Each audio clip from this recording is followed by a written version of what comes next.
It's the morning show with Eric Von Hessler. I am Eric Von Hessler, and I still believe in America. I don't know about these other folks who are here with me. Autumn Fisher. Hello. And the king of show business, as far as I'm concerned, Michael Albanese. Yes. Can we hear his noises from the Church's Fried Chicken commercial? Yeah, and after we're done with the theme song. Okay, well, that's Greg Russ over there. He's left the big city. I'm back. Of course, the big city is... I'm really freaked out because you're not wearing your hat. I know. I have not seen your hair in 3 years.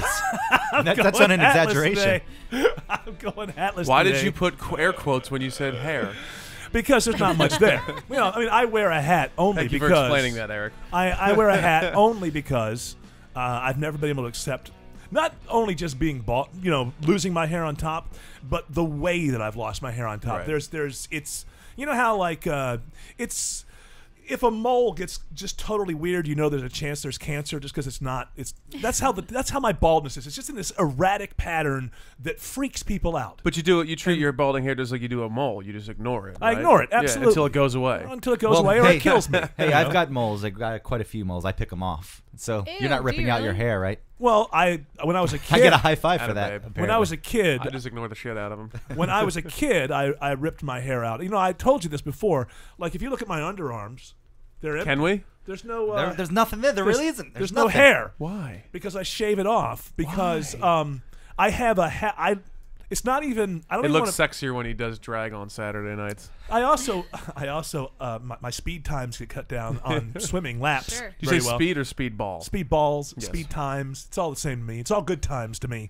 But I shave it because if there's hair there, I like plucking hairs one at a time. I like the way it feels. It just feels good to me. It doesn't sexually turn me on or anything like that. I like that little tingle when a hair goes boop out of your skin. I just do. Trichotillomania. Am I the only one here that find that like nobody reacted adversely to Well, that? I'm saying it's not He's something. talked about it before. That's I'm the not- reason on the why. show? Yeah. It's not a I fetish. must not have been here. Maybe You not. were here. You were No. just Yeah, you were lounging. No, I would It's have not heard a that. fetish. It's not sexual. I just like the way that it feels. That's weird, When it man. goes bong, that little. And when I was a kid, and I don't know that most people in my family, the men kept their hair, and I know that there's no scientific basis for this, but in my mind, because when I was a kid, I used to like that same feeling on the top of my head. I'd pull one out at a time, and that's exactly where the look, balding is. you did it to I know yourself. it's scientifically unsound. I found but a YouTube my brain video. put it together. I found a YouTube video here of people pulling out their hair. Oh, is it a thing?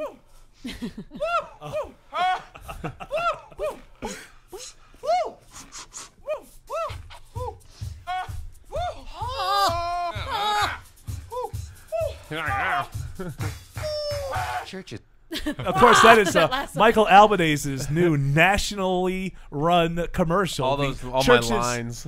Church's spicier spicy chicken, which you can see everywhere because it's running everywhere. Interesting, if you don't look at it, it just sounds like a porn film. It really does. If you're just listening to it, it sounds like a wacky porn film. It does. But you are the star of that commercial, and you should be proud of yourself. Well, I mean, Well, here you go. He gets the last woo. Yeah. You get the final one. You wrap it up. spicier spicy chicken marinates all night long. There he A is. whole lot of spicy. And then you laugh. Can you play it again and put your least favorite porn orgasm in there at the same time?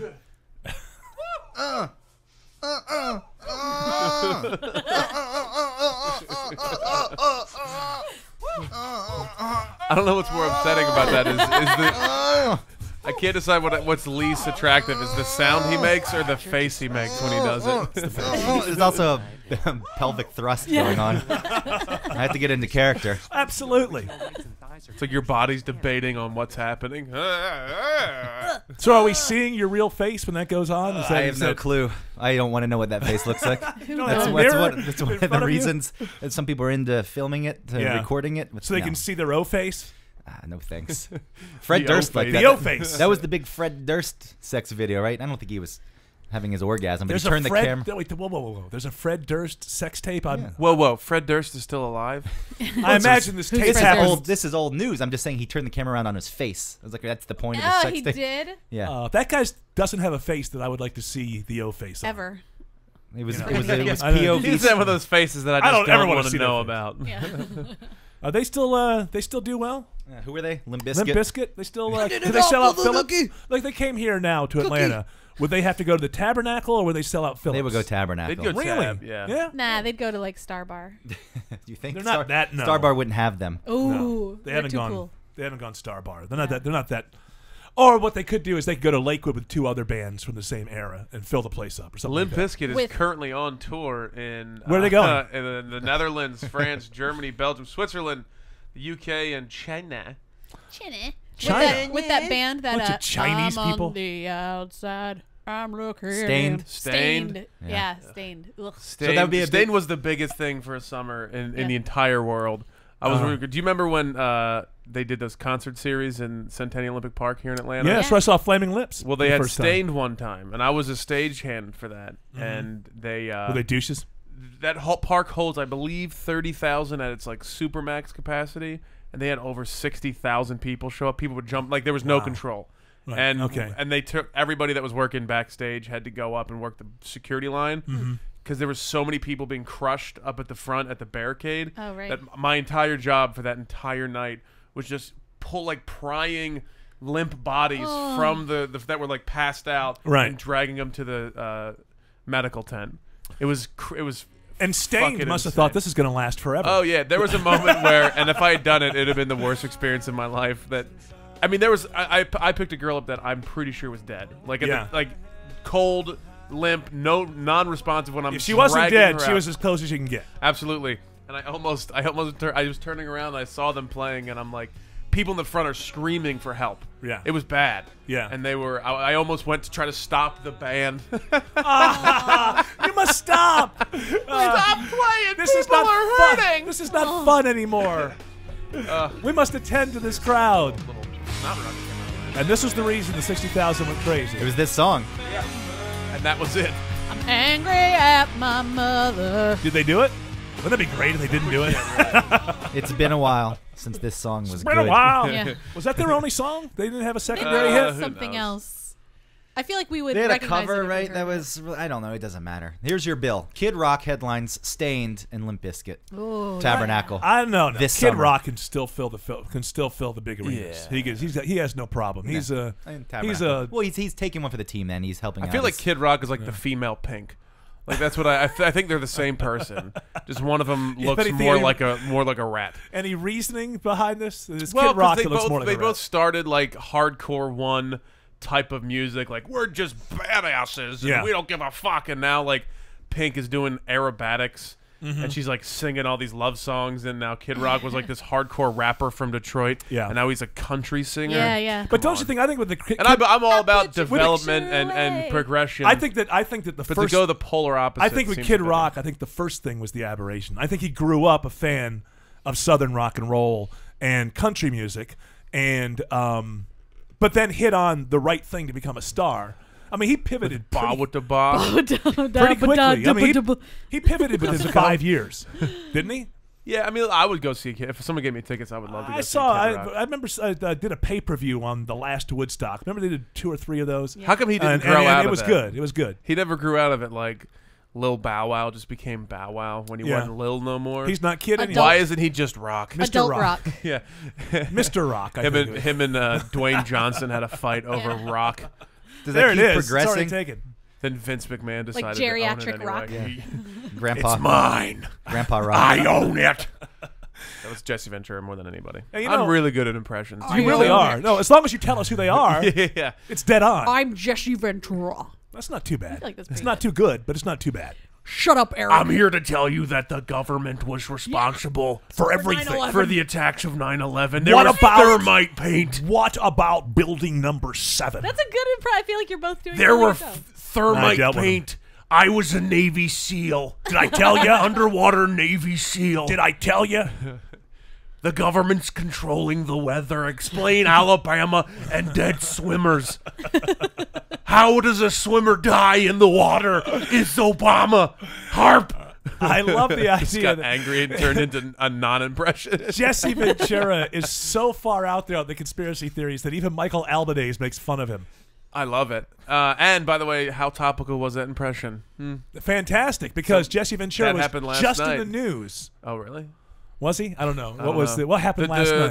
The swimmer from Alabama I don't died, even know died this. in the storms the other night. Oh no, I didn't even know this. Yeah. Fill us in. Hey, give us the breaking news thing. Michael Albanese has a news story that he's going to do off I don't the know top the of whole his head. story. It's top of the head. There was news. a swimmer from a college swimmer from Alabama that with like a wall fell on him It's a pretty sad, tragic story. And the storms that just are passing through. So this is a tornado or something is Yeah, wiping out the something town. like that, or and like he's inside. And the he's swimming- inside, and the story from what I gather is he was trying to like protect his girlfriend, maybe, or maybe Right. that's like the hero story.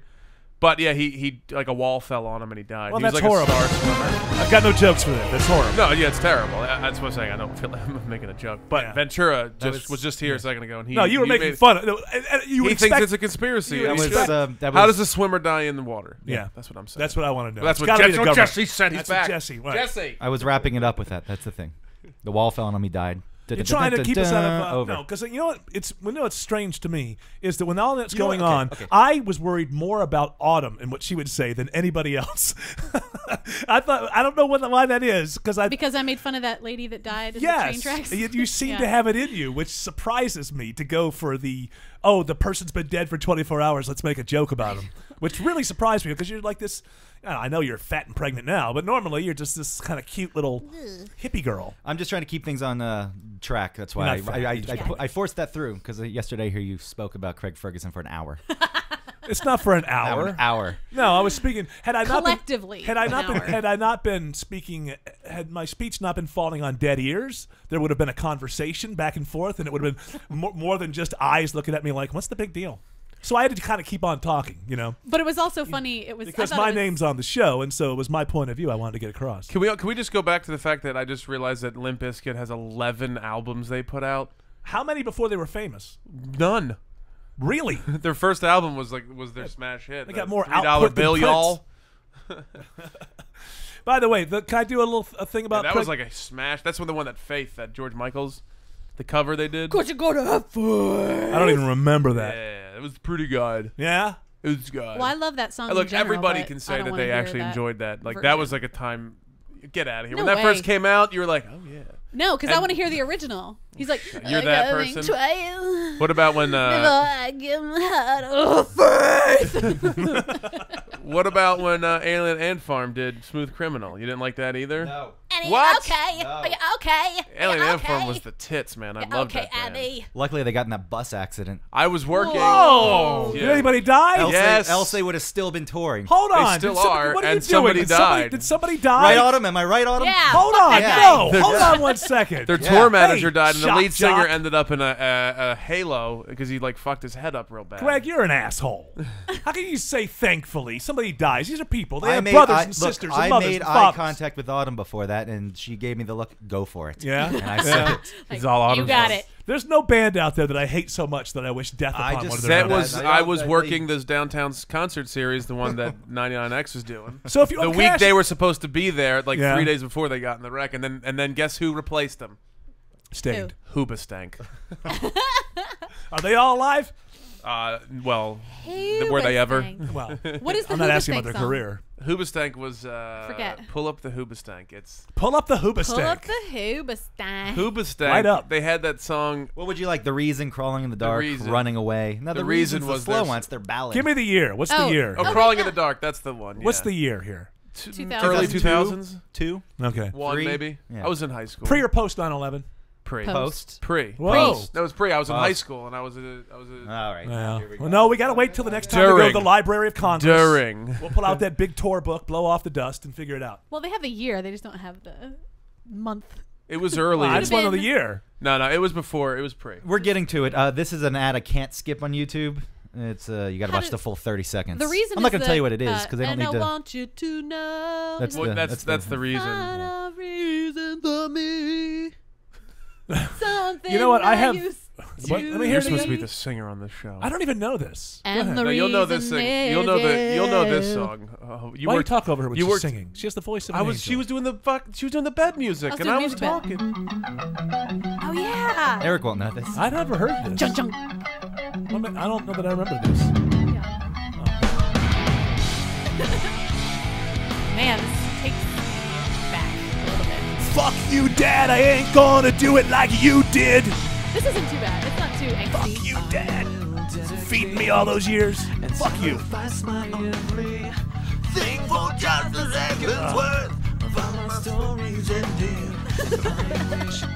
I like these guys until I found, or I mean, as much as anybody likes the first time you see something like that, and then I found out they were like a Christian band. I was like, get out of here, you Christian queers. Hoobastank? Well, thought it was a Hoobastank marijuana. apparently is Jesus' middle name. Jesus H. Christ. Oh, that's Hoobastank. You learn something new every day. Yeah. I thought It's not Hendry. That's not a marijuana Hendry. That's not a marijuana reference? I don't know. Whose butt stank? That's what I heard. That was that was your little joke at the time. that wasn't my joke. Because you weren't I a wouldn't fan. go there. That's cheesy. That's right. So it's also blue, and you don't want to work blue. No, I don't. 2001 November is when this was released. So it was immediately post 9/11 as you can imagine. They probably recorded it That happened in on September. 9/11. This was 10/11 rather than 9/11. Show me what is what. So, anyways, you brought up Craig Ferguson and the fact that I went on and on about him yesterday.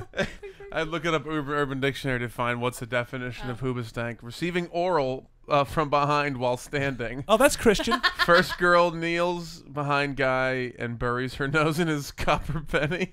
Oh, I thought it was the other way. I love fucking Urban Dictionary. I thought it would be the other way, like I've never fucked a dictionary. not a perfect person. So he had a couple of hits. They're not Christian with that name. Oh, come on. He's sitting in a car contemplating life. All right, lead singer, I'm glad you're getting pussied by the Oh, tons. here's what happened. He's not, he's gay. Here's what happened. He hit I'm a glad person. you're getting asked by the hold on, tons.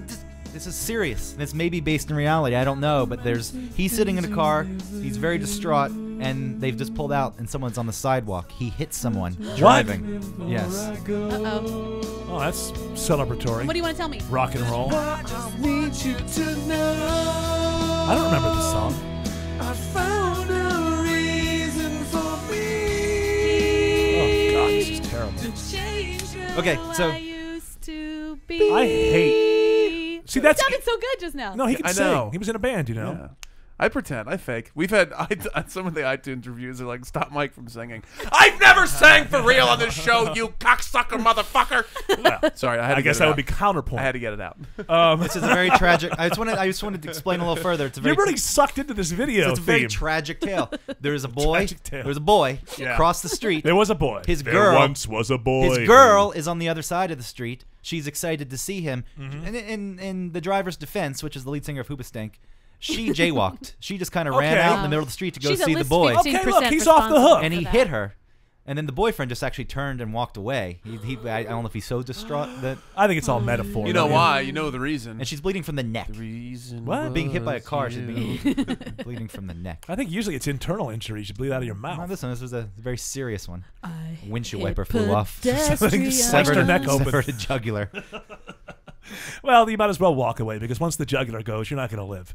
So there's no sense. Go on to your next Sometimes appointment. Don't watch it, yeah. Hit a person. I'm glad that I never heard that song when it was out, and I'm sad that I heard It's not it a now. bad song. It's not a good song. You're not a good song. I heard it. That was now, a hit. To me, that was a hit, man. now I believe that it is because women are still being born. But to me, What? that seems like, What? that seems like emo What a weird- music to me. No, it was That guy is pre-emo. like, This and I was don't like, I don't like lead singers who talk to me about the relationship and what I tried to do, and I said this and you said that.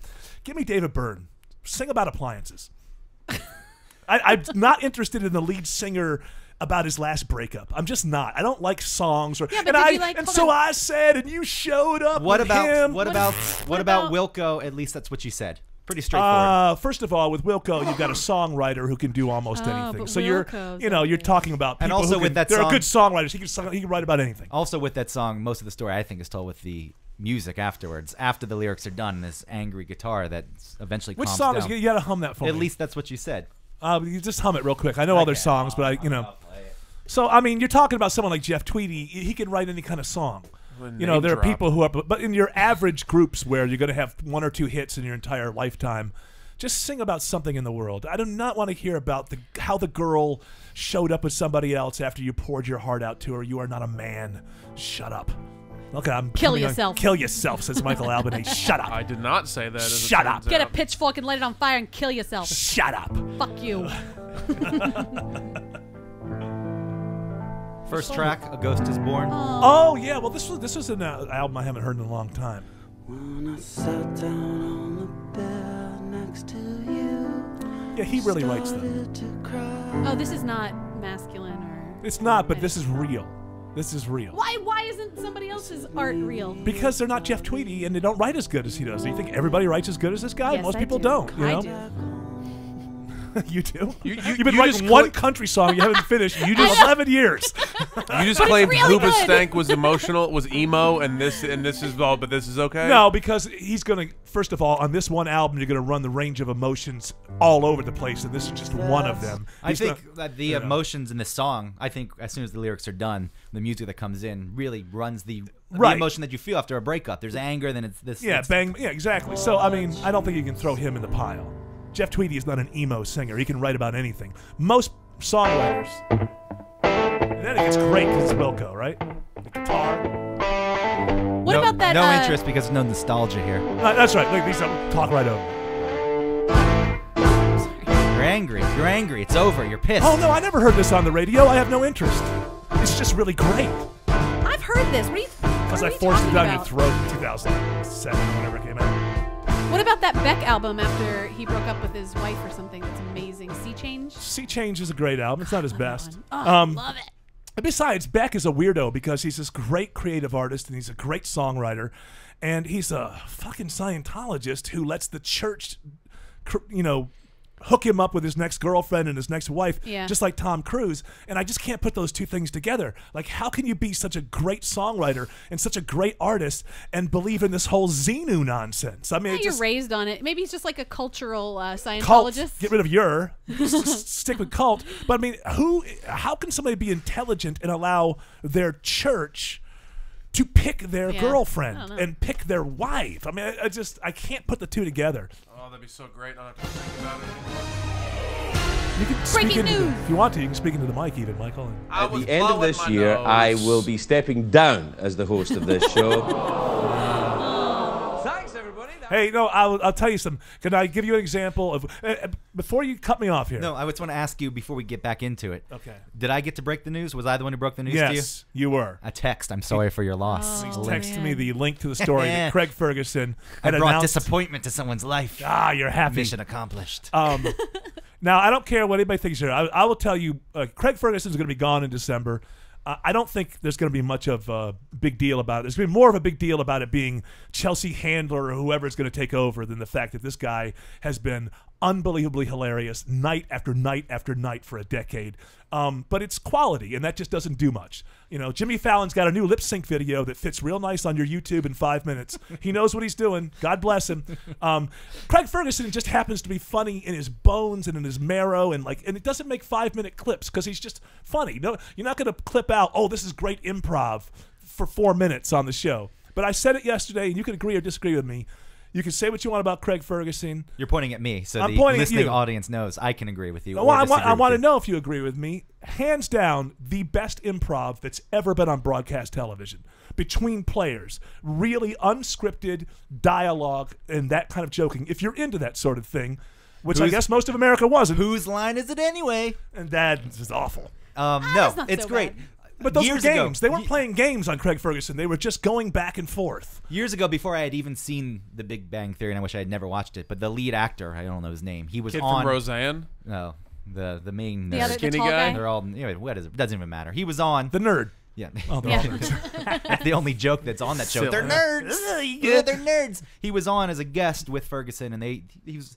This actor was a very smart guy too, because they just improvised, went back and forth, and Yeah. traded shots. And I was like, "This is the greatest thing I've ever watched." Then I didn't watch it again for like a year. The best interviewing ever, because Craig Ferguson, as soon as, you know how you watch all the other shows, and I feel like I have to explain this because obviously much of America wasn't even privy to this because they didn't watch. Every other show, Jimmy Fallon, he's great. He looks down at his notes during the interview. He's got those blue cards. He's looking down at the notes that are provided to him.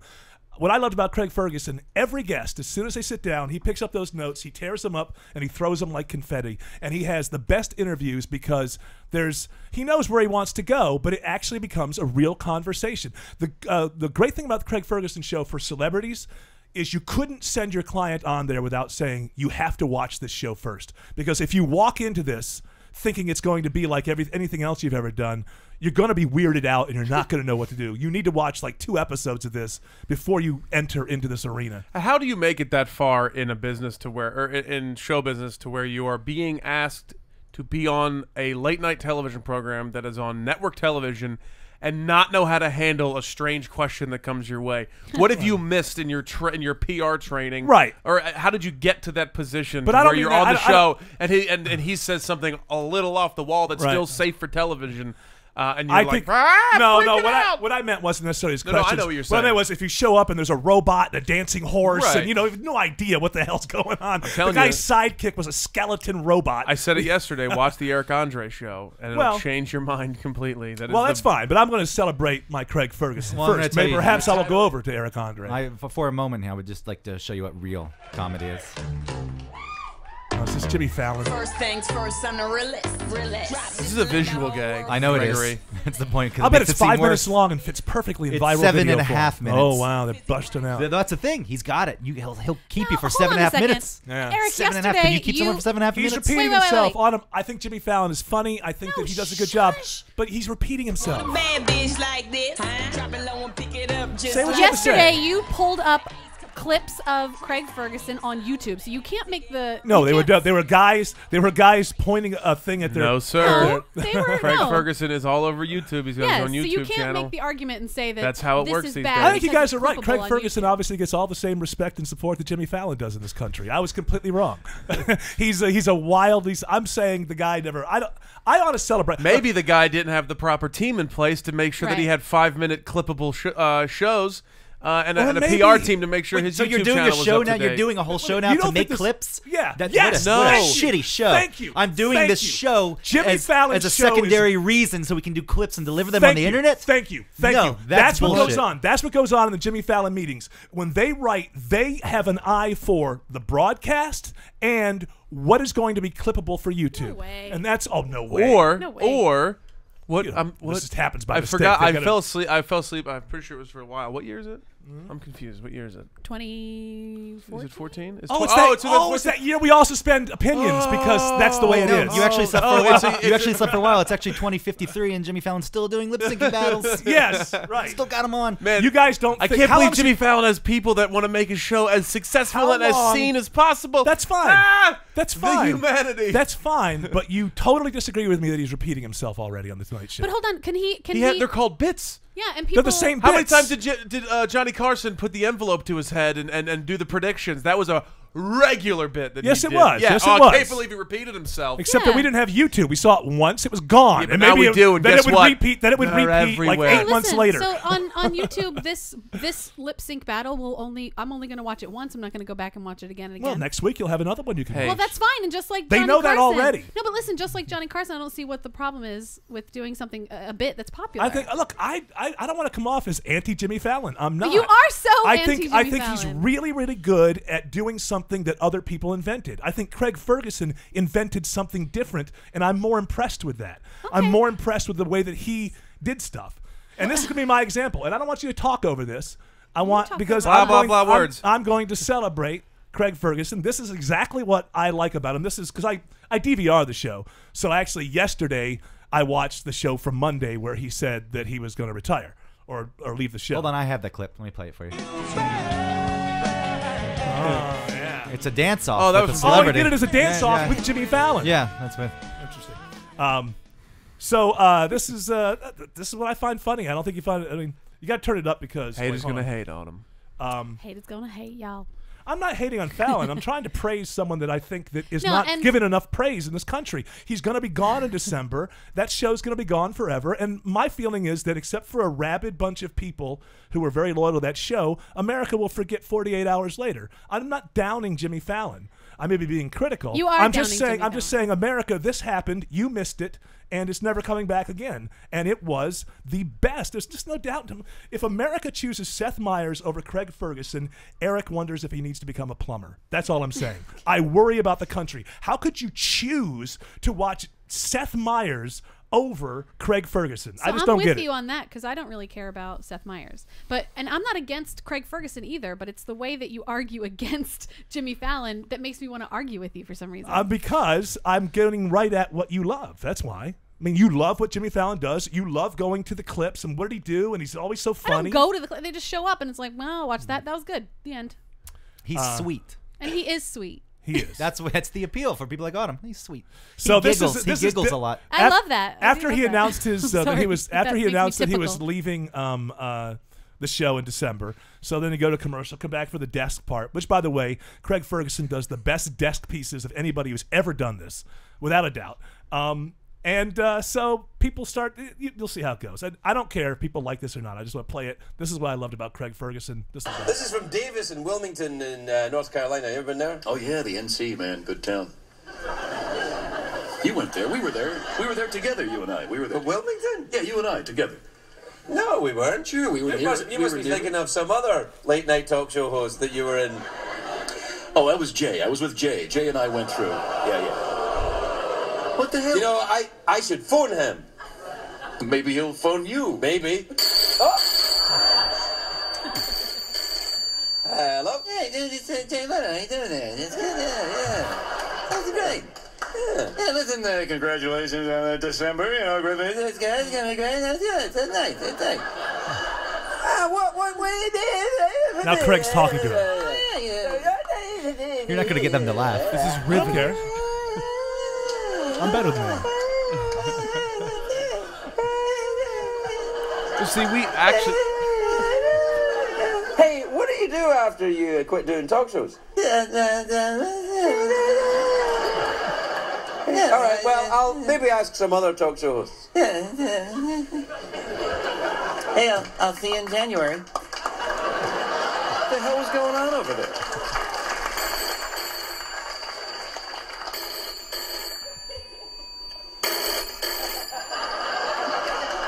Hello? Hey, it's Jimmy Fallon. Oh, this is so great. This is so great. Oh, my God. I'm so excited. Wow, this is great. Wow, you're the best. Wow, this is great. I will miss Craig Ferguson. I think he was the best. America, you suck. Hey, is Jay Busby on the line? Jay's on. All right, Jay. Hello, my friends. Jay Busby from Yahoo Sports. This is 3 days in a row we've had you on, which is, I think, a record. I know. I haven't said anything to get myself suspended, so that's pretty good. Yes, congratulations. This is it Donald Sterling? Why am I blanking on the first name? Yeah, it's Donald Sterling. I yes. was going to call him Roger Sterling. It's not Roger Sterling. I know. Roger Sterling's still alive and well, as far as I know. I'm not caught up, but yes. It's Donald Sterling. So I feel like as a good professional, we have to do the setup. Maybe somebody who's listening or watching this podcast doesn't know what's going on with the Clippers owner, but his mistress, not his wife, recorded some conversations that she was having with him. In these conversations, he said that he wants her to stop posting pictures of herself with black people on Instagram and Facebook, and also not bring black people to the Clippers games. This got out on TMZ. The whole world was just shocked. And yesterday, the commissioner of the NBA, the new commissioner, who, by the way, this is the first time I've seen him, he looks like the president of Venus. He showed up, and this was his decision. Effective immediately, I am banning Mr. Sterling for life from any association with the Clippers organization or the NBA. Mr. Sterling may not attend any NBA games or practices. He may not be present at any Clippers facility, and he may not participate in any business or player personnel decisions involving the team. That means you can't play in their Ranger games anymore. I am also fining Mr. Sterling $2.5 million, the maximum amount allowed under the NBA Constitution. Can I ask about the way he's speaking? It's so weird. He's like, he was nervous. Will fine this person. Yeah. He's been on the job for 8 hours. Yeah, he's the commissioner that he took over from David Stern was the commissioner for like 30 years or something. This is his first big moment in front of people, and he stumbled quite a bit. He was nervous. Huh? Did you clean that audio up? Because he stumbled quite a bit. No, I got I didn't clean it up. Maybe where I pulled it from. Go laugh at him. Watch him trip over his words and laugh. So Jay, I have a lot to say about this, but I want to start with your reaction and what you think. Go ahead. I just love the fact that he had that dramatic pause. I am banning Mr. Sterling For life, and he just drops the hammer there. Yeah, it's like drops it right there on the podium. It's like the Ryan Seacrest, who's going to be cut from American Idol. This dun dun dun. Mr. Sterling does not get the rose. So yeah, that was that. I thought it's interesting. Your initial reaction is, wow, that's. He is a new guy on the job. He's trying to make a big impact. He certainly did that. I think there's going to be a lot of questions about what this means going forward, and I'm sure that you have plenty to say on this in terms of how they regulate him, and he's not going quietly. This is going to be an ugly, nasty departure. Okay, yeah, let's just start anywhere because there's so many places to start. This guy's saying, Silver is saying, okay, first he's banned for life, but he's still the owner of the team. Right. So banned means, as he said, he can't come to the games, can't be part of the thing, can't be part of anything. He's just got to be an owner at large, and he can't really participate as long as he's still the owner. Now, the commissioner also says that he is going to put pressure on the other NBA owners. I think he needs 2/3 of the owners to That's correct. Have to be so 2/3 have to agree to kick out an owner. Now, there's a lot of issues here. Number one, constitutionally speaking, are they allowed to do that? Can they make you sell a team because they don't like the way you think? That's what's the question. That's his property, right? I mean, the Clippers are his property, right? So do they have the right to say, we're taking this property away from you, although we're giving you a reasonable market value for it, but we are forcing you to get rid of your property? I think it depends on what the prevailing rules are, whether it's being a member of this club, quote unquote, of NBA owners, or whether it's property ownership. And that you're exactly right. That's what Sterling is going to fight. This is my property. I own this. But it's worthless if he's not a member of the NBA club. So that's going to be where the break point is, I think, legally. Well, I think that there are market forces here that would have forced him to sell the team anyway, whether this happened or not, without sponsorship, and nobody was going to touch him. And we talked about this yesterday. He was never going to get another free agent again. He was never going to get anybody who was going to decide to take money to play for him again. And market forces were already going to make sure that this happened.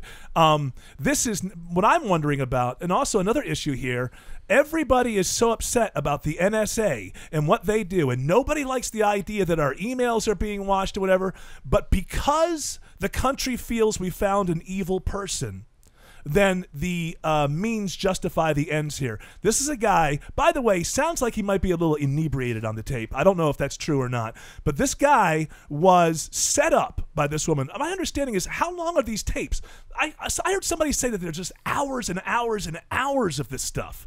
That are available. It's entirely possible. I've heard the full 15-minute tape, the one that's been released. But yeah, as we talked about yesterday, if she did something where she just set her iPhone down and hit record and then started going, there could be forever an encyclopedia's worth of this mess. Right, they could have gone on and on and on. She's obviously baiting him. That does not. Look, I think it's obvious the proper reaction to his words on this tape, but there are other issues here. This is a guy who's in his own home, and he's having a conversation in his own home, and now people are telling him, we're going to forcefully take away your property. These are big issues. It doesn't matter whether he's right or wrong. The question is, do you have the right to have your own opinions in your own home? And nobody wants to touch that.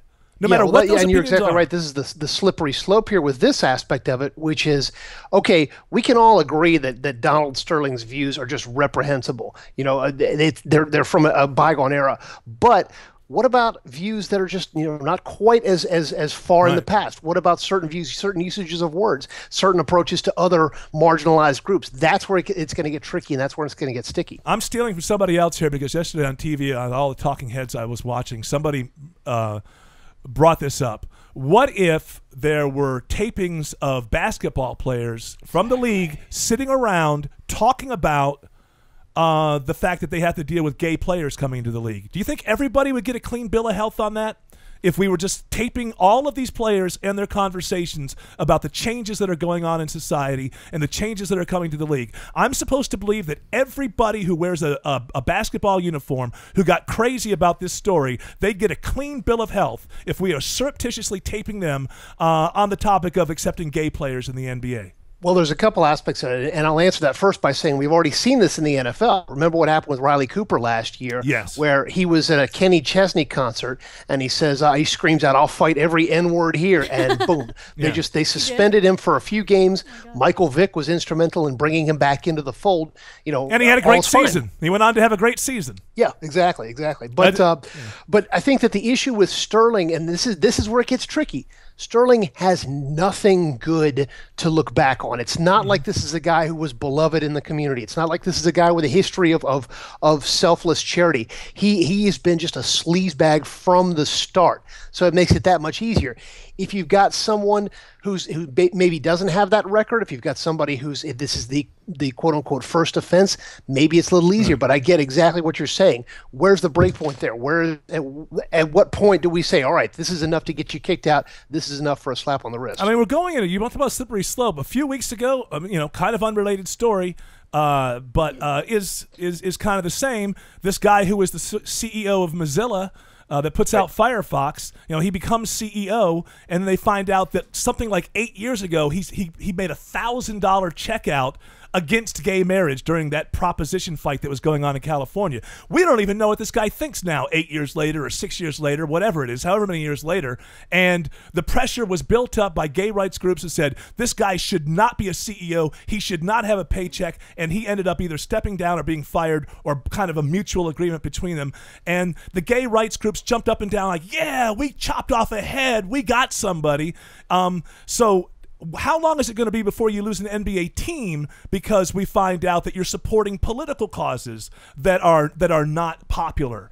Well, and that's the question. Is I think that it becomes a lot murkier if there were someone that came out, an owner or a group of players that came out speaking against having gays in the league. It'd be a lot murkier than this, because there are plenty of people out there who still have a problem with gays being in the league, or gays being in public, or talking all about themselves. So, I get that, Jay. You're right about that, but I don't think that there's any disagreement in the editorial rooms of sports places. Not Yahoo, not ESPN. So I think that actually, if someone was found saying stuff about gay players that was as deep as what this guy was saying about blacks, I think that the pressure would mount very quickly against that player or against that owner.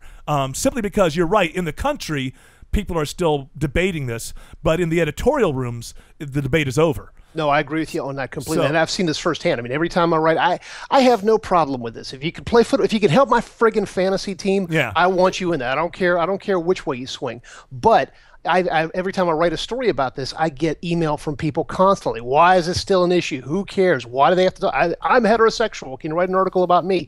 So yeah, there's plenty of that you still see out there. I think that you're right. The deeper import of this case is kind of shielded by the fact that it was so right and wrong. And also, let's talk about this: the wins and the lose. This is all about posturing, I think. Again, what the guy said was ridiculous, but he sounds to me like he was drunk, and he was no doubt set up. And I want to point out again, he was in the privacy of his own home. And again, what do you think about the NSA, and why doesn't it apply, to this? But here's the deal: even if they successfully force him to sell this team, the profit he's going to make is going to be unbelievable. He bought them for something like $15 million in the early 1980s, and they're worth like $600 million now at the low estimate. This, strangely enough, this whole controversy and the fact that they're doing decently in the playoffs may actually up the amount of money or what that team is worth, because they're in the public eye now.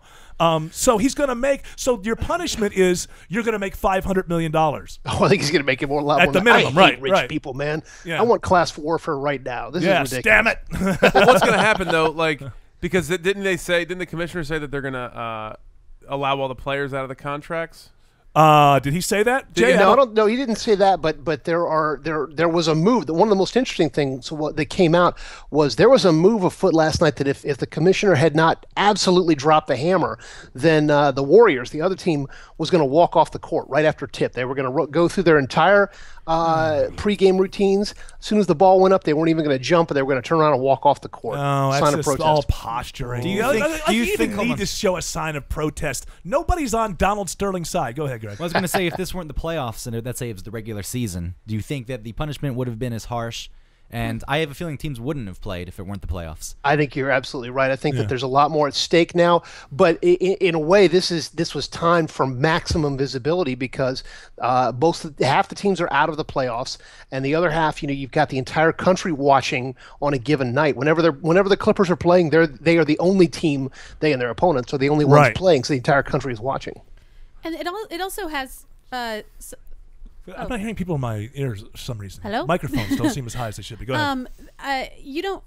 I was thinking about this with the whole Chick-fil-A thing too. When people were banning or protesting against Chick-fil-A during that. And that was thing. because the owner said that he was against gay marriage. Right, and I mean, you don't know how your local gas station owner feels about anything. You know what I mean? And it's the guy who franchises the Chevron down the street. You don't know. Yeah, or like is there still Chevrons? Yeah, but there sure are. It's hard to say how much I should pay attention to. Do you know what I mean? Like, sure. All right, this guy feels this really horrible way about black people, but he also hires plenty of them and doesn't seem to discriminate against them out in his.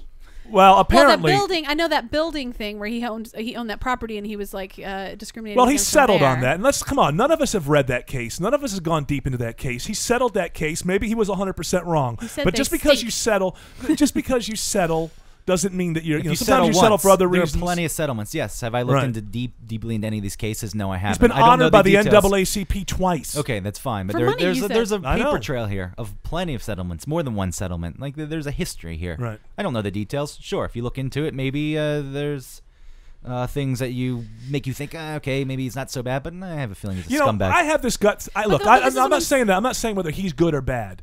I just have when everybody's going one way, when the commissioner comes out and drops the hammer, and in this universe where everybody disagrees about everything, there's not one person saying, wait a minute. There's not one person saying, let's throw a yield sign here. That tells me that you need to step back a little bit. If everybody's agreeing that this guy is the most evil thing, I heard people yesterday saying, did the commissioner go far enough? What's he supposed to do? Kill him? Lynch mob. I mean, what more can you do? He did everything you possibly can. And I just want people, this is whether you know it or not, what you're endorsing here is that you can be taped in the privacy of your own home.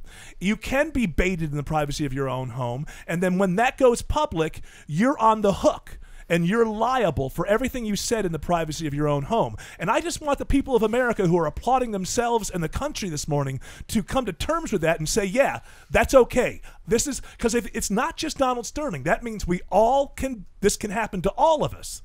And it doesn't always have to be public. It can be a tape that you play for your boss at work. Something you said about the boss. Hey, right? Would you want your boss hearing the things you say about him on the loading dock while you're smoking a cigarette? Definitely not. I know you wouldn't. I mean, this is... I'd rather do it in front of his face. This is a real thing, and I want somebody to tell me why the NSA was wrong, but the NBA is right. Because the NBA is not...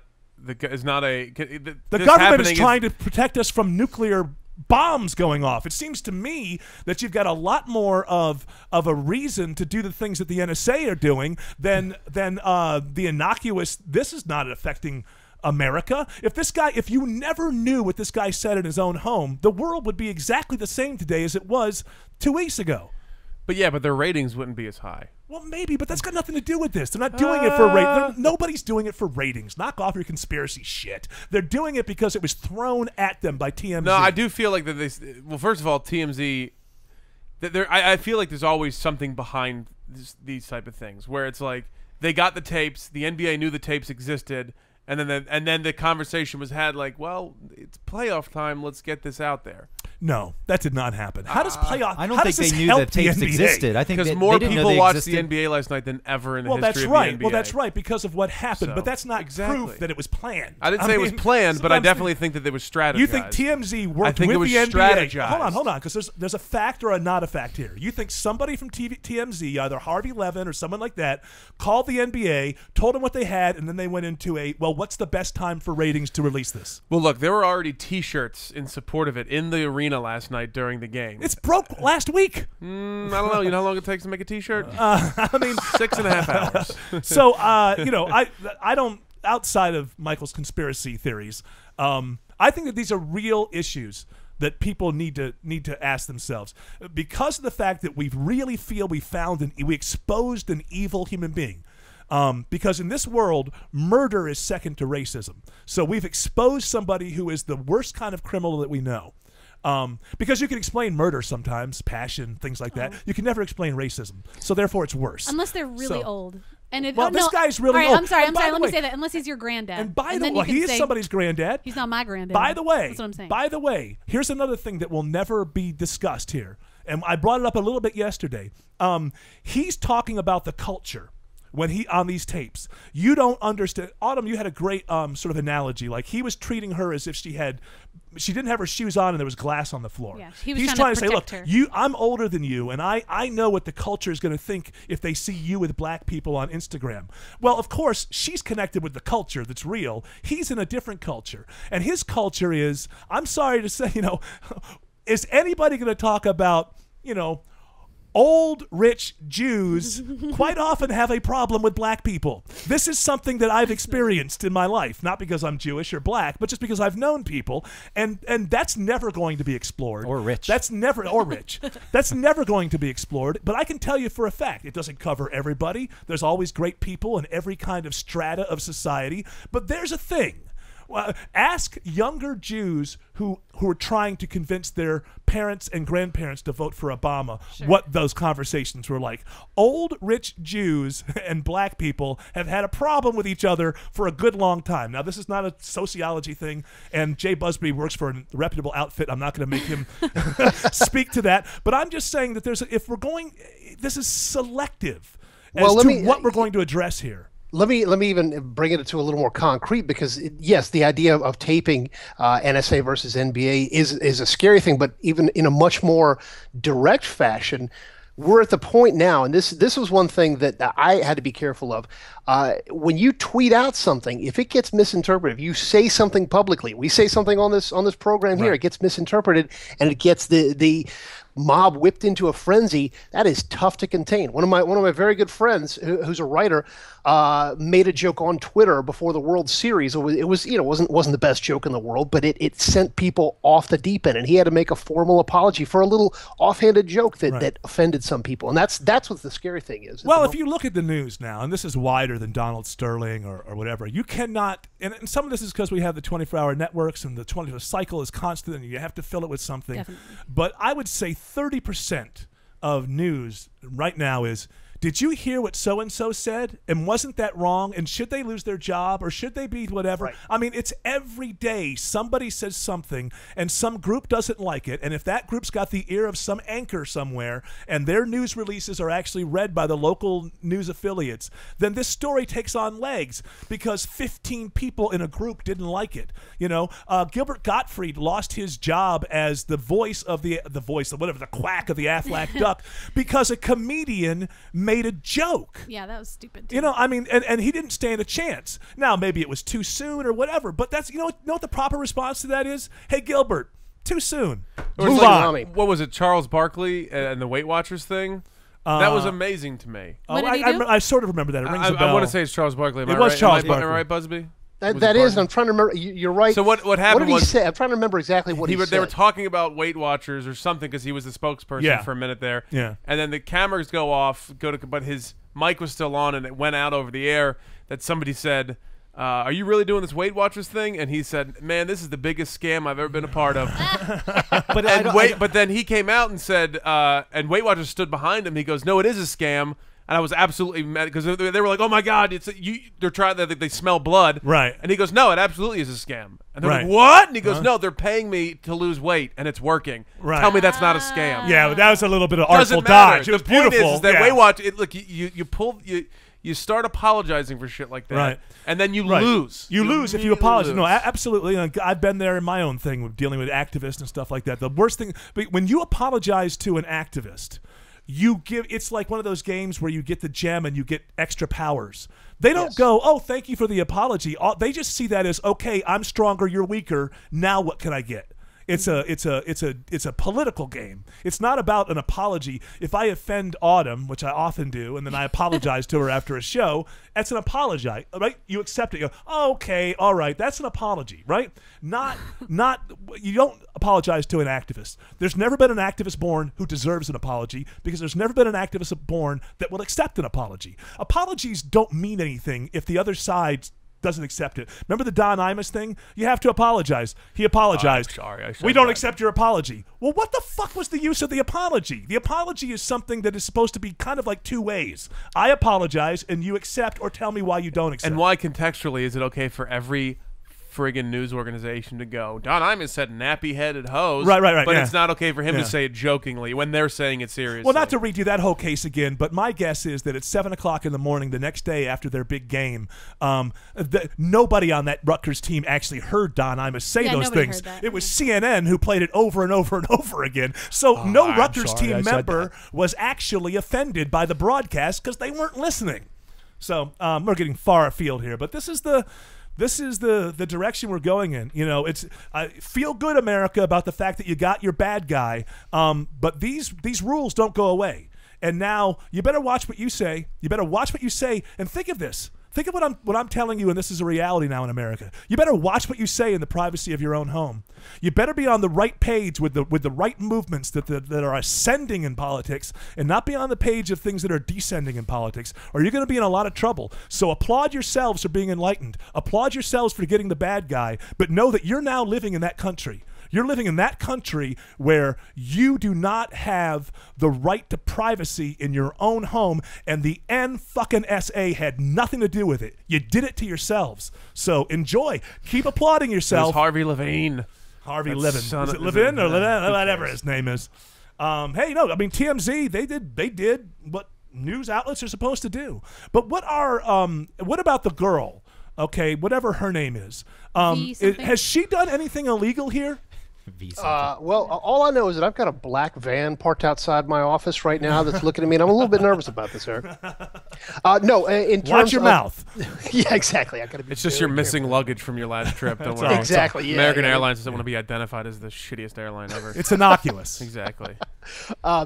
Yeah, well, she could potentially be in a huge amount of trouble if she either taped this herself or she allowed for the release of the tape. Now, her lawyer has said that she can't, but we talked about this before. Every state is different in terms of privacy laws. Some states, it only has to be one person that knows a conversation is being taped. California has to be both. And also, I think there's sometimes different rules having to do with the telephone or not the telephone. This wasn't on the telephone. And and this is an issue where it'll cause a lot of problems in court. He was asked, Silver was asked about this directly yesterday. This tape may have been obtained illegally, and his response was one that would not hold up in court. He said it doesn't matter how we got it; it's out there now. Right. And so that's going to be problematic for the NBA. Yeah, the ends justify the means. Right. And that's what everybody's applauding here. But this country, I swear to God, it's just annoying to me. Ferguson gone, now Donald Sterling. I mean, this is the victory lap for how enlightened we are is going to last for 14 days, and it just annoys the hell out of me. We are such a navel gazing.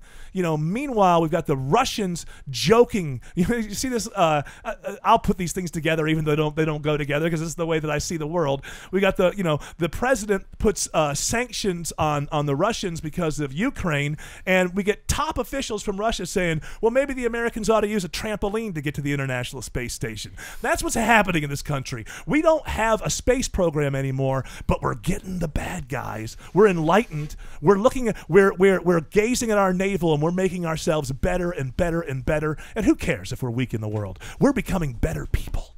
That's a rant. It's worth nothing. But I just, I think that this is kind of the way the country should deal with this is guys did something stupid, the NBA did their thing, blah, blah, but this victory lap that's going to happen for the next 14 days about how we had our fucking Jackie Robinson moment right here in this generation makes me want to vomit. Well, now that's going to be on ESPN and gonna all be that on stuff. But I'm not going to see CBS News will open theirs with a very important, and Brian whoever on NBC, and everybody is just going to be all up in just how great we are. Look how fast we responded to this, and we don't even care about any of the issues about privacy, which in every other news story seems to be preeminent as far as, well, how did you get this information? What's the whole, everybody who backs Snowden, you know, what's their point of view on this? That it's not okay for the government to do it, but girlfriends can. This guy's going to be forced to lose. I mean, he's basically lost everything, right? Except for his old Jewish buddies who still love him. He can still go to the country club. He's not losing anything. He's losing a team, and he's going to make a bunch of money. He's still wiping his ass with $100 bills. It's okay. Okay, so that's where you're wrong. Have you ever that's done where that? That's where you're wrong, because morality is not decided by how big your paycheck is. Things are either right or wrong. What if he owned a junkyard and he lost the junkyard and that's all he had? Would you think it was wrong? No, but then if he made a bunch of money from it and could buy another junkyard or do how does something that change else. the morality of whether or not he should lose his property for his private thoughts? I'm not saying whether it should. That's either he should lose his He can property. start his own league now to compete with the NBA with only white guys playing. Yeah, I'm sure that's what. That's true. That's what. He's fine. It's called the NHL. Again, and let me steal from somebody else. This is Eric Bowling on the 5 yesterday asked this question. So the NAACP was about to honor Donald Sterling for the second time. And Eric Bowling asked this question yesterday. What if the Tea Party was about to give their second award to Donald Sterling? Wouldn't the press say this reflects upon the Tea Party as well? How come Donald Sterling's behavior doesn't reflect upon the NAACP, who accepted his money for years and years and years? But if Donald Sterling had been supporting the Koch brothers or the Tea Party, I guarantee you it would have said something about those people and that movement. Doesn't say anything about the NAACP. I think it says more about that. I'm talking about what the media presents to you. Well, yeah. Do you think the media be all over the Tea Party honoring Donald Sterling? Look, they gave the NAACP gave that last check back, and I say give it all back.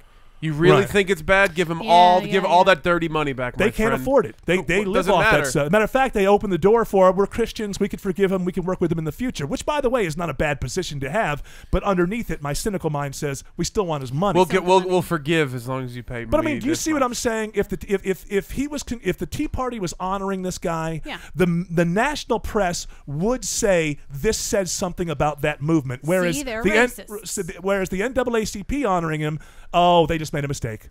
They're going to give the money back. It doesn't say anything about the organization. Well, no, seriously though, I mean, it depends entirely on what media you're reading, because I've read plenty where people have denounced the NAACP as just, as you said yesterday, just being kind of craven and looking for money, and they'll pay anybody, or they'll honor anybody who pays them. But by the way, that's how Jackson works. That's how Sharpton works. Yeah. NASCAR pays Jesse Jackson's foundation I don't know how much every year. Why do they do that?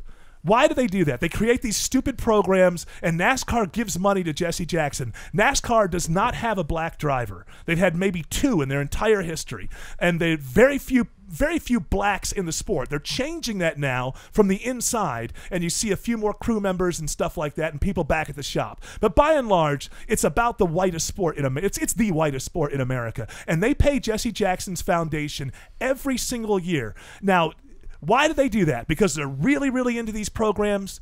They do that to be left alone. And that's what the NAACP is. The reason Donald Sterling was giving them so much money is because he knew he had the history that he had. It was hush money. It was go-away money. And that's the kind of thing that needs to be looked into here. What is the NAACP? Their job is to advance colored people. Back when we called colored people colored. We don't use that language anymore, but they already had the acronym. National Association for the Advancement of colored people. That's their job, to advance the cause. And they have set themselves up, just like Jesse Jackson to NASCAR, pay us hush money, Donald Sterling, and we won't make a big deal about what we know. Like I say, Elgin Baylor talked about this. He used to be the GM of the Clippers. That was years ago.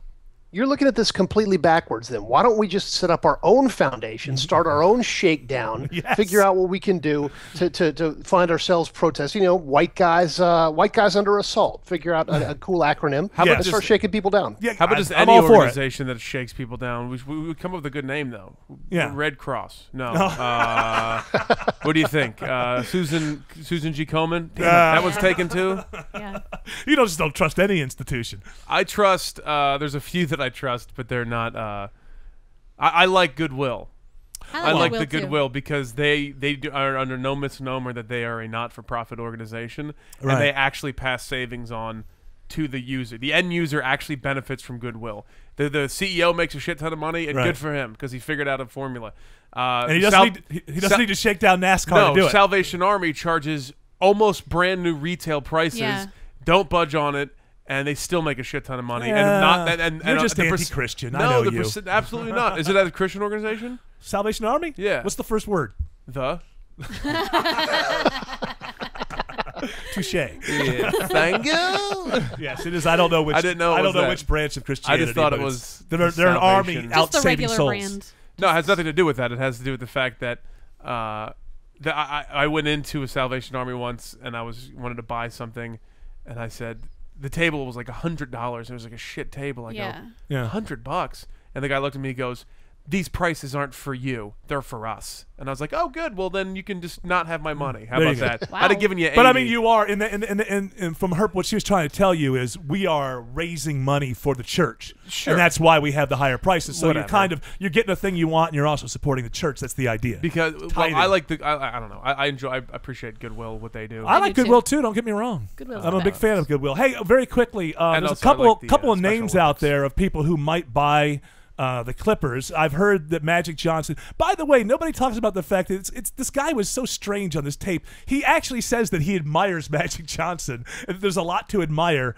I just don't want you bringing him to games. But anyways, so Magic Johnson is one of the people because he put together that group that bought the Dodgers a few years ago. So he's in the mix. But I just read this morning. Apparently, Floyd Mayweather Jr., the boxer. Yes.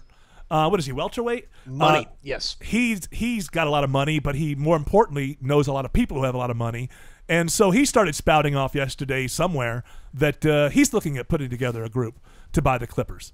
Yeah, the best thing about money is the way that he just goes off on Twitter. He posts all of his winning betting slips where he goes and bets, $65,000 on Kentucky and things like this. It's hysterical seeing this guy. But yeah, I mean, if he knows people that have a couple extra zeros in their bank account, even than him, he could put together something.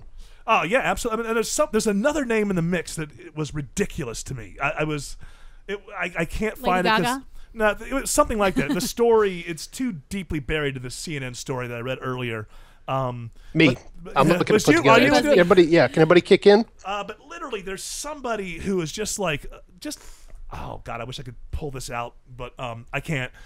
It's just somebody who has money that I never associated with basketball and thought, well, why would that guy? David Geffen? David Geffen. Ben Affleck. No, is it David Geffen? David Geffen from Geffen Records, the guy, David Geffen? Are you kidding me? The most effeminate man in the world? Is he a basketball fan even? I don't even know. Is it people with money are just saying, I'll buy a basketball team? You really should understand the sport. Is he a huge... You gotta be able to know who you should pay for or what. But basketball in Los Angeles is different from basketball in Indiana. Basketball in Los Angeles, the actual on-court action is about fifth in importance as to where you're sitting, who you're seen by, who you're sitting with. Yes.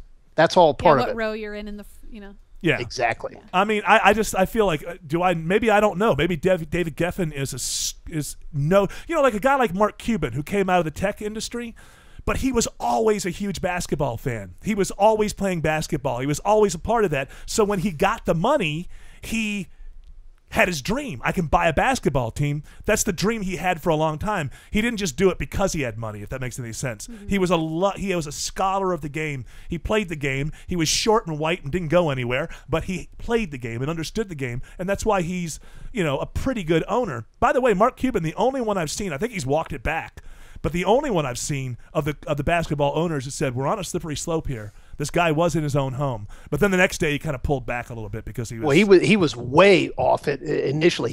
He said, "Let's not even talk about this." Right. And people got all over him saying, "Hey, you'll blast about anything else. You're not going to blast about this." But right. Yeah, you're right. I think that the last I saw, there were 24 of the 30 teams had released statements. condemning Sterling and praising the NBA. So that's there. You know, we talked about it, and then we got off at your 2/3 vote to boot him.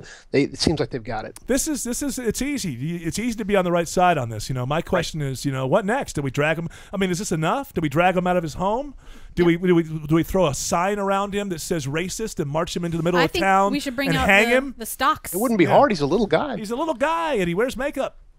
And again, I'll point out, and I got to let you go, I know, Jay, but I will point out that nobody seems at all upset morally by the fact that this old man has a mistress that he brings courtside to Clippers games.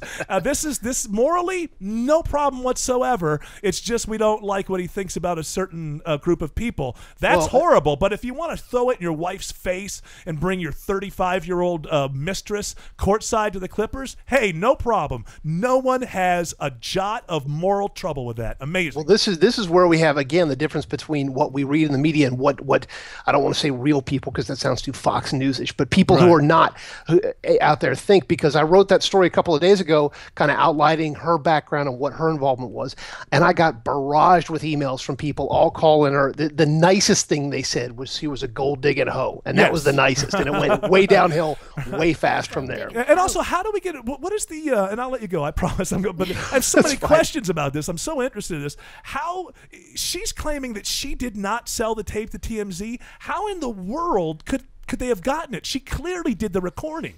Well, I mean, there are ways I would imagine that she recorded it and then her phone got stolen by somebody, and it just happened to end up in the wrong hands. You know, the same way that any stars' naked pictures of themselves ends up. You know, oh, my phone was stolen and hacked. You know, but if TMZ pays for their stuff, so there would be a paper trail here, and they're public.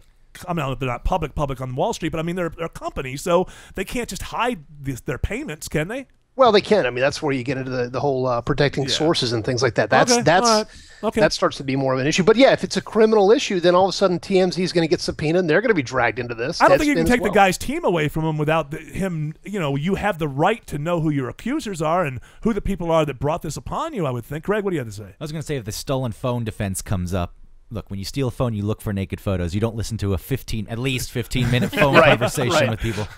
What might this be? Yeah. I've heard different things. I've heard a couple of weird things, like that there's hours of this, and I've also heard somewhere that, like in a Dick Nixon kind of way, he insisted that it be taped. I've heard that bandied about. I don't think anybody really knows how this happened. It's very much like the second Mel Gibson thing, where he was taped in his home having a fit, you know. Sterling, regardless, we're going to find out some of those answers, because he is going to unleash his army of lawyers, and he's going to bring all the money that he gets from selling the Clippers. He's going to bring that to bear in the courtroom, and he's going to bury some people. I know, and I, you know, we were talking about Pandora's box earlier for some unrelated reason, but you know, if this guy, he's 81, and if he just says screw it, you know, I can't necessarily win this, but I can bring a lot of people down with me. That's gonna be somewhat dangerous for some people, because, look, I said it before. If you listen to these tapes, he's talking about somebody calling him and telling him his girlfriend is being seen with black people on Instagram. I want to know who that was, because my guess is if you're hanging around with the owner of the Clippers, you own something yourself. You're the CEO of something yourself. Or you're the wife of that CEO, or the brother, or something. This is not a mechanic from down the street who's calling him. I want to know who that was. It could have been something like, oh, hey, I saw your girlfriend have that picture with Magic Johnson. That's cool. No. This is a person saying to him, hey, she's showing up with black people again. That's how he took it. Maybe someone just casually mentioned it. No, you can tell by the way that he... Well, okay. You don't watch Game of Thrones, honestly, you can. I don't watch Game of Thrones because bleeding doesn't entertain me. Well, there's parts of this that are not bleeding. There are little spies that work on the edges of the entire story, always whispering in people's ears and just trying to get folks in trouble. And I think that may be what we have here. Okay, maybe the whole thing was a setup. Maybe she said, "Call him and complain, and we can make something happen here." The whole thing is twisted and confused. Donald Sterling's wife was suing this mistress for being a mistress. Right. My favorite conspiracy theory is that Magic Johnson set all this up. Yes. That he could drive the price down of the Clippers, and he could go ahead and buy them. I think if he was as awesome of a owner as he possibly could be, and he really doesn't give a shit, what he does is he allows players to leave. He gets them out of their contracts. and then nobody wants to touch the Lakers, or I'm sorry, the Clippers. And then he sells it for like $500,000. Just fire sale on that team, and then just puts it on Craigslist. Yeah, sticks it to the NBA. Like if I mean, what does he got to lose? I mean, he spent $15 million, and he can lose a shit ton, but he'll probably be dead in 5 years. Like, what does he care? He's got tons of money as it is. He doesn't. He can do. That's what I'm saying. Is he can hurt a lot of people and take people down with him. He knows things. He's the longest reigning owner in the NBA now. That's what I'm saying. Like he's been there longest. He can. I think he still has one more move to screw the NBA out of kicking him out of the league. Yeah. It's going to be fun. It's going to be interesting as this moves forward. I don't think that the NBA may have a right to kick him out of the league, but I think they would have to say the Clippers are no longer in our league. I don't think they have the right to tell him you have to sell your team. No, but I think that what would make it brilliant is that he forces their hand and lets players leave. Right. And then before they kick him out of the league, he sells the team. But I don't understand what you're getting at there. He just gets less money. Exactly. But he'll saying he doesn't need the money, sponsors so are gone. Everybody leaves. Everyone bails on the Clippers. Right. And then he sells it for nothing. All right, but I mean, or just dismantles the team because fuck it. I think. But hit that, Jay, very quickly. Wouldn't they have the right? There's no doubt the league can say the Clippers are no longer an NBA team. You're not in our club anymore. I don't doubt that. I just doubt that they have the power to force a man to sell his property. Well, they have the power to let people into the league. I don't know that it's ever been tested in the reverse if they actually have the legal power to kick him out. Right. And that's going to be one of his key points is, hey, you could take away all my sponsors, you could take away everything, but you want me out of the league, you got to fold the team right out from under me. So yeah, that'll be interesting to see how they approach that. Well, it's going to be interesting days ahead. Congratulations, America. You've proven how enlightened you are, and I look forward to your pathetic victory lap for 14 days and the made-for-TV movie and everything that's coming to slap ourselves on the back and tell us how great we are while we need a trampoline to get to the International Space Station. Jay Busby from Yahoo Sports, thank you for joining us. What if people want to find you on Twitter? JAYBUSBEE, there. That makes sense because that's exactly how you spell your name. I was so lucky to get that. I couldn't believe it. Yeah. He's all over Yahoo. He doesn't just do sports. He's a great writer. Jay Busby. Look him up. Thanks again, Jay. Yeah, man. See ya. Very good. By the way, if we could invent that trampoline, quite the engineering feat. It would I think the rest of the world would follow suit at that point. I think they would. Cheaper way to get up to the space station. It's time to create the trampoline to the stars. And then we'll see who laughs, Putin. Once we do have that trampoline. Screw you, Russians. You just gave us a great idea. Also, yes. Lakers not in the playoffs, Clippers in the playoffs. I think the Lakers facilitated the whole thing. I think so. I think that if there's any conspiracy theory there, it's that the Lakers could not handle being the second team in Los Angeles for the first time ever. They didn't make the playoffs at all. For the last few years, the Clippers have been rumbling and being pretty good. But the Lakers were also okay. This was the first year that the Lakers were horrible and the Clippers were a playoff team, and they just couldn't handle it. And what if you're a Clippers fan? Finally, after all these years, what have you been a Clippers fan since 1983? That's what you get for being a Clippers fan. Finally, you've got a team that people care about, and it's something for the first time ever, really. And you end up in the middle of this. Who is actually stuck with the Clippers outside of what's his name, Malcolm from Malcolm in the Middle? Billy Crystal. When I was out in Los Angeles, Billy Crystal was the Jack Nicholson of Clippers games. And when I was in Los Angeles at KLSX, we got, that's about how much cachet we had in Los Angeles. We could get courtside Clippers tickets. We had to pay for our own Lakers tickets. They weren't hard to come by back in the mid-'90s. So we only have a few minutes left here, and I wanted to first of all, Autumn was telling me that because you're making such. Have I told you my proposition to you? What have you told me? That I think that you're getting so close. You're really in that window of you could have that baby at any moment. Yeah, I'm not feeling so great. I'm seeing a lot of looks of, and I appreciate you being a tough person. But we can give you a microphone, and Greg can set you up at home. So from this point onward, if you'd like to, you could join us from your home and not have to schlep that huge body around.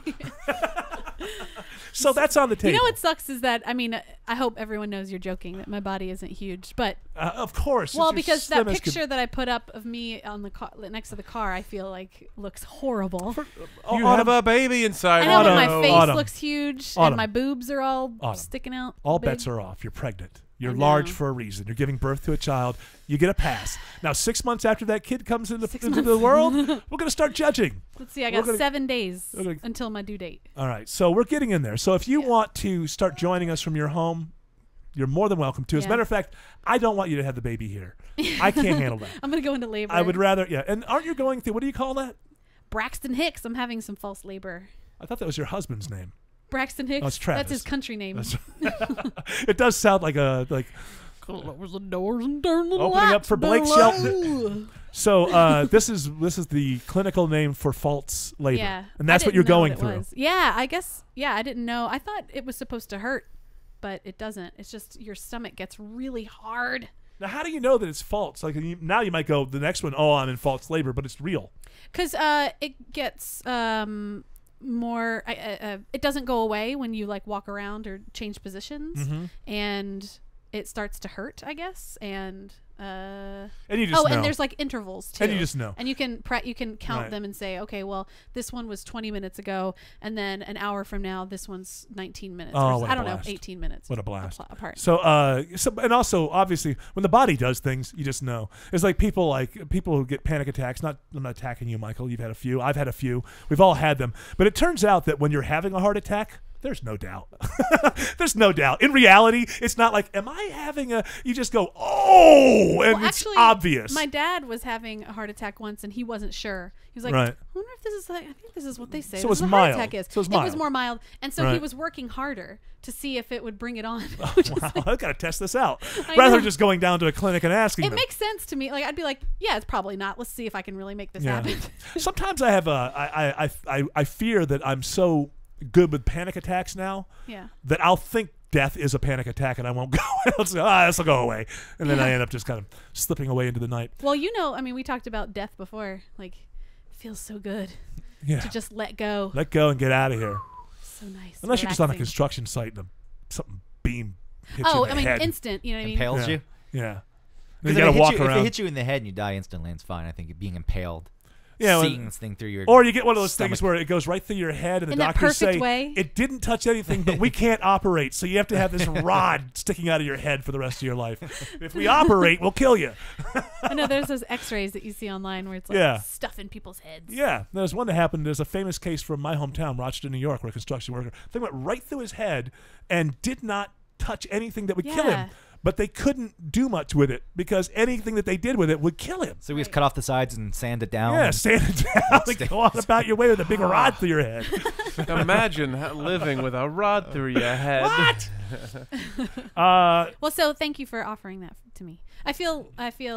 Don't feel anything that it relieves me to know that if you go into labor, that you'll be whatever your plan is. Away can from go him. right into That's action. really what Away it from is. here. No, I mean she's got a whole plan. She's got a doula. She's got a whole way she wants us to go down. Yeah. And if you're in Roswell, I know you think you're going to have time to get back to the city and fight traffic and do it right, but probably not. We'll probably just rush you right down to the hospital down the street and have it done because it lasts for hours and Who hours. is this Sometimes it does. Sometimes it doesn't. That's when Eric's panic attacks will set in. He'll be in the corner in a fetal position.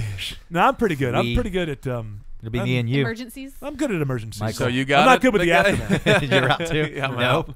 I was just trying to come Yeah, off I as was- tough. I'll hold her purse. I got the purse. Well, you can hold it out there. And I then got we can it. catch the baby in the purse. Yeah, will you guys help me deliver? Oh, wouldn't that be something? Hey. Maybe. Hey, you know what? Look at my vagina. It would force Rodney Ho to write about this show. If that happened, if we delivered her baby, that would be something that he just. Well, it's not on Hey, radio. we have- It depends on if it was an airing of a new episode of The Housewives. Yeah, we the could night hit bad before. time. And listen, we do have a lot of Foley experience in the studio, so We can just record it. You for could just future record reference. it ahead Yes. of time, just to pretend.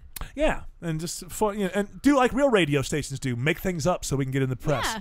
I'm walking through leaves. Before we go, there's one other thing I wanted. So there's a couple of That was things with your mouth. That's like that guy from that Sunday NPR show who does all the sound effects for the live readings. Oh, right. Oh, who? What was that? Not now. Wait, no, that show. Yeah. What's that show called? Not now. Wait, not now. Hold on. Yeah, but something wait. like that. Horrible. Wait, not now. That's What a is so machine great gun. about that show? I listened to that show a Nothing couple great times. about It it. bores It's the fun. shit Yeah, out of it's me. just, I think if you're there, maybe it's fun to watch. An old man reading off of a music stand. Carl, whatever his name is, he's been around forever. I think he's retiring. Carl but, Weathers? No. Oh, you're talking about the guy from Police Academy? No.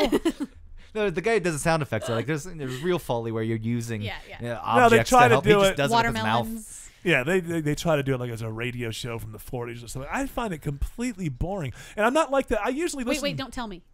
That's it. No, stop. Hold on, fuckface. Yeah. That was the original name. We should make a podcast called that. Hold on, fuckface. No, hold on, fuckface. From beautiful Minneapolis. Well, I don't The mind. crowd's going wild. For instance, Prairie Home Companion. Yeah. It's not my first source of entertainment, but if it's on and I'm driving, I can enjoy it. And there's some things about it that I like. It's mostly his voice. He's an old timer. He's got a great voice. It's it's not necessarily my cup of tea, but a guy shows up, plays an accordion, people laugh. There's fake commercials. What the hell? But this wait a minute, stop show. It's completely overrated, and it's always like these PBS all-stars, like on our panel, Paula Poundstone. Like Paula Poundstone. Not hilarious in this venue, I don't think. And it's always, I don't know, it's just one of these. And I listen, it's the only kind of radio I listen to these days. You don't like NPR? I like NPR, and You're I like an asshole. I like college radio. That's really all I listen to now is NPR and college radio. And NPR is all liberal and everything, but I do like, as I get older, I like the calmer Steve voices. Goss. Steve Goss from Peach 94.9. He's got a great voice. Steve Goss is now the voice of the local at WABE. Isn't that Steve Goss? Oh yeah, he's on it all the time. Yeah, he does a great job. He's a good guy. I forgot that he was that guy. That same guy. Steve Goss? He always looked like an NPR guy. I just forgot. He was always the calmest guy. He's parted like, hair perfectly and would actually dress up nice for work. He would radio. For radio. Yeah. He would. Wasn't he kind of more of an engineer by the time we knew him than an actual on-air guy? I don't know. But he used to have conversations with me. He'd be so gentle and well, I don't know, Eric, and I'm wondering if the Bush administration is doing the right thing in Iraq. And you're like, okay, all right, yeah, I agree. Although I remember one conversation. Although I'm questioning W. Bush and his Iraq policy, I felt that Crosby, Stills, Nash and Young went too far, demanding impeachment at Phillips Arena. I thought, this is the South, and I don't know how that's going to play. And, I would want Steve Goss to talk me to sleep every night. Is so gentle in his voice and the way that he spoke. Yeah, maybe this is how we should make this show. Very nice and relaxed. And I think it'd be man, it can't hurt. No, Eric, you're wrong with Monsanto. They're evil. The Koch brothers, Eric, are really, really terrible people who are giving their billions to evil causes. Hold on, Michael. Let me finish. Hold on. Let me finish. If I may interrupt. Call everyone. Eric, did you have a point you want to make before we wrap this show? No, it sounds to me as if this bitch has something to say. What would you like to say? I forgot. That's what I thought. Because I'm still a girl on this you're show. just a girl. Let me gently interrupt you. Yes. I think Craig Ferguson is a dingbat. Well, let me disagree with you on that one. This is an area where we'll have to agree to disagree because I found him to be the most hilarious late night show host really in a long time. You just hate Jimmy. Wait. What is going on with Craig Ferguson? He's decided to step down from the late late show anchor desk. Don't in say. December. Oh, it is true. And who is this Donald Sterling and what's he about? Hold on, Autumn. You may want to sit down before I lay this one on you because it's pretty rough. Oh man. I'm not going to be able to talk about Star Wars. Are we that close to the end? You have how long do you need for Star Wars? What do you need? We got some time. A little bit of time. I'll give you a couple minutes here because I'll give you a few minutes. This is going to be. I don't have any doubt here that this Episode 7 Star Wars is going to be the biggest movie of all time. There could be no 2015. Well, people think it's going to be good because of J.J. Abrams. Yeah. I'm a little on the Star Trek reboot. I thought it's pretty good. I didn't see the second one. I never liked Star Trek. Oh, I was see, never love a Star Trek Trek. fan, and I loved the reboot. Really? I Captain Kirk as the young James Dean in the sports car at the beginning. That's I didn't buy that. Didn't buy that. But he was also, there's a flaw in that movie. Logically, we'll get into that another time. It doesn't work. The way that they work out the Spock thing and what he knew, when he knew, and how he was part of this dimension or that dimension does not work out. Tune in tomorrow. Oh yeah, I'll get to that. So, anyways, they announced the whole new cast yesterday, I think, on their own website, whatever. So you got Harrison Ford, Carrie Fisher, Mark Hamill. They're all coming back. But I think it's hilarious. I saw a story a few days ago that said, well, the Harrison Ford character actually has the biggest role in this. Surprise, surprise, he's still a star. Out of the only one, he's the only person that's made movies. He's had an actual movie career after Star Wars. Well, Carrie Fisher had a moment. Mark Hamill had Corvette Summer. No, he's doing all those voiceover stuff. He's a huge voiceover Well, actor. maybe, but I'm just saying, when it comes to bankability, Harrison Ford isn't what he was 10 years ago, but I mean, he had a real movie acting career regarding Henry and all that. He had a real career. Regarding Henry. That was Harrison Ford, right? I get him Yeah, and it Mel. was just I get so- him and Mel Because Gibson. that's the one I So think long of when ago. I think of Harrison Ford. I know. Well, it The was so sad. He was Fugitive. just buying a pack of cigarettes. His life was changed. Oh. So along with these people, you've also got Anthony Daniels, Peter Mayhew, and Kenny Baker. I think that they're like, was it one of them? Sure. C3PO or so. But the new people: John Boyega, Daisy Ridley, Adam Driver, Oscar Isaac, Andy Serkis, Domhnall Gleeson, and this guy. When I saw his name, I did not know that he was still alive. Max von Sydow. Yeah. He's the guy who played Jesus Christ in The Greatest Story Ever Told, and also the old grumpy artist in Hannah and Her Sisters, which is a great movie. You haven't seen it. So Max von Sydow, I didn't know was alive. He's going to take on one of these obviously elder wise men roles. And so, but then immediately I saw a story and I thought, how could people look? I saw a story in Vanity Fair that said, oh, the new cast looks great, but it could be better. Only one female. And where are the non-whites? I mean, who the fuck looks at movies like this where, I think the movie would be better if it had more diversity. I think it should just be whatever the writers write. Shouldn't it be? I mean... Well, there's aliens and stuff. But, I mean, do you really judge a movie based on how diverse You do the when you're trying to cast get is? hits on your blog. Yeah, that's I guess true. you're right. Yeah. Vanity Fair is trying to get hits on their blog. That's fair. But Jar Jar Binks was black. He acted. I thought he was Jamaican. I thought he was the Trix Rabbit. Misa no understand nothing. He looked like he sounded Jamaican. Looked like the Trix Rabbit. Did he die?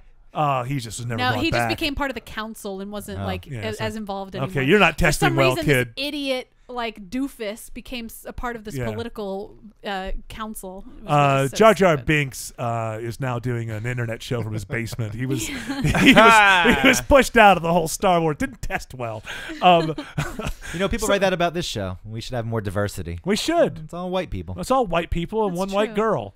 But so how much can we know? I wish I was a black Hey, man. Bobby Kelly was Yeah. on the show once, and he kind of looks Dominican. A little bit.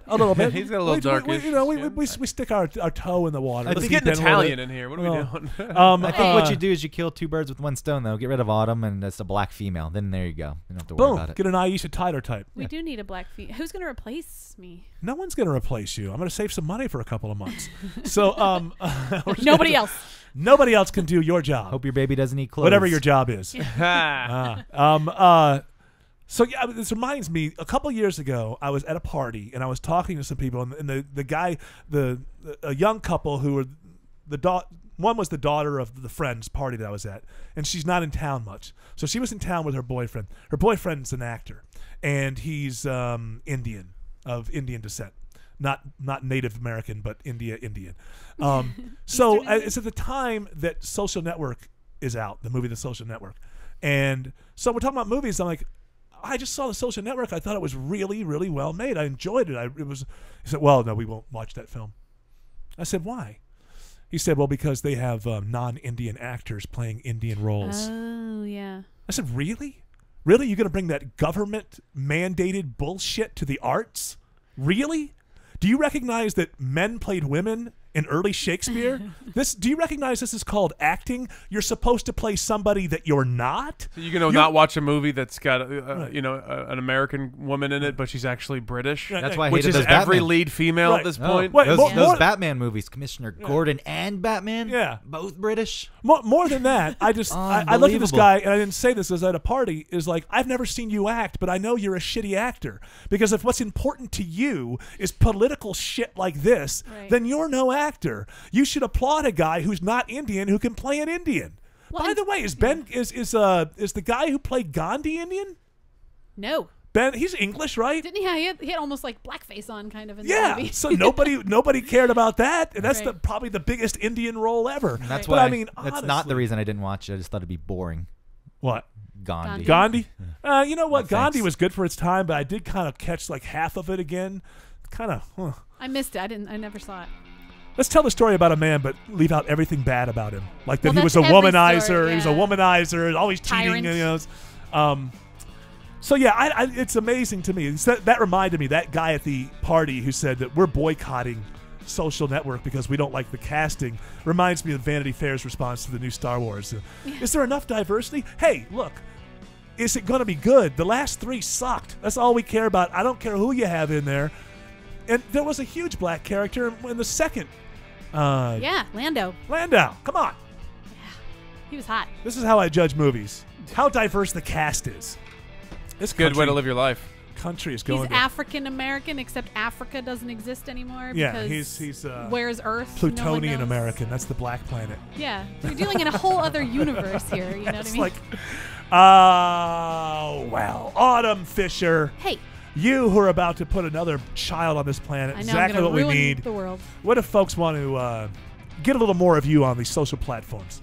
Everybody knows you can find me at Autopritz, Pritts, but you can also find the radio show, our show, yes, on Instagram, Eric Von Radio. So check us out. And while you're doing some selling there, how about the T-shirts? What if people want a morning show with Eric Von Hessler T-shirt? Hey, do you like T-shirts that are awesome? Huh? Then go to ericvonradio.com, click through our link. You'll see Greg being a model. You'll click through that link, and then you can check out all of our sizes. We have medium, large, we don't have to get into the details. Extra large. You'll find out when you get there. What do you get free with each T-shirt? You know what you get for free? I know. Is 2 bumper stickers. Two. One's black and one's white. 2. Diversity. You don't say. Am I wrong or am I right? Yeah, one's black, one's white. Total diversity in the 2 bumper stickers that you receive with each T-shirt. And hey, while you're there, if you wanted to buy NPR's greatest hits, Wait, Don't Tell Me, you can click through our Amazon banner. We get a little kickback. It's no skin off your back. We get a kickback. They got it all the NPR shows. Wait, Hold On, Douchebag is there. Yep. All the great box sets are there. Hey, don't kick me. Hey, what? Oh! Michael Albanese, star of your television screens and your stages everywhere in this country. What are you up to? Nothing really. Just taking it What if easy people want this to touch you and see you and talk to you? At Big Man Mike. At Big Man Mike? That's it. It's like an escort service Wow. now. That's What's your website? Set it up. InMyOwnHead.com. Greg Russ, not I need to put available some new shit anywhere. up there. Not available anywhere. No. All right. Stop asking. If it changes, I'll let you know. I just want to say goodbye. It's my way of saying goodbye to you. You can say bye. We can still say goodbye. Couple more pitches here, very, very quickly. We only have, I think, 4 days left in the Indiegogo campaign for my movie, Scarred But Smarter: Life and Times of Driving and Crying. We're not going to make our ultimate goal, but the cool thing about Indiegogo is we get to keep everything that we get. We only have 4 days left. I ask you, go there, put in Scarred But Smarter or Driving and Crying, and find our campaign. Take a look at it, see if any level interests you in supporting that. Also, you can be a member of our team here at Eric Von Radio and The Morning Show. Go to patreon.com, type in Eric Von Radio, and find which level you are comfortable with, and join us. Become a part of the team. That is our big show. That was The Morning Show with Eric Von Hessler. I am Eric Von Hessler. I still believe in America. I hope you do as well. We'll chat with you again tomorrow. That is both a promise and a guarantee. But go away for now. Goodbye.